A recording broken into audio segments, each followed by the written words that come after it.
台积电今仔开股东会哦，全面改选董事，这嘛是董事长刘德音最后一届主持股东会。伊是乐观的表示讲，台积电哦，今年会阁有如何的成长，人工智慧会带动半导体需要，所以对台积电的成长是真有信心。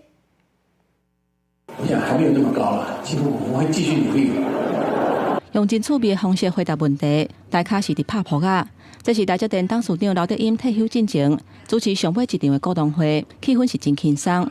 伊乐观预估，去年因为基准较低，所以今年台积电又阁会是大成长的一年。也若 AI 的风潮带动半导体的需求，对未来这几年的成长，伊是真有信心。人工智慧的应用所造成先进半导体的需求，正是台积公司今天技术和制造方面的强项。这使我们对于台积公司未来几年的成长深具信心。受到股东予伊祝福的会，刘德音特别把这个责任交副总裁魏德嘉。回头看6年前，两个人为创办人张忠谋手头，把这个责任接起来。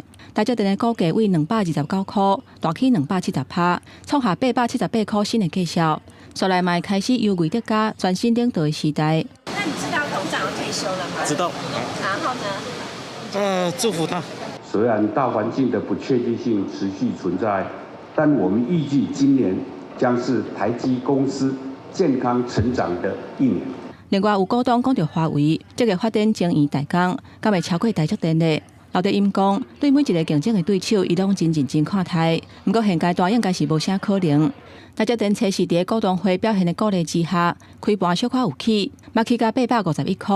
不过盘中变乌，上价有到837块。台股嘛开价走价，盘中失守21500点整数的关卡。记者综合报道。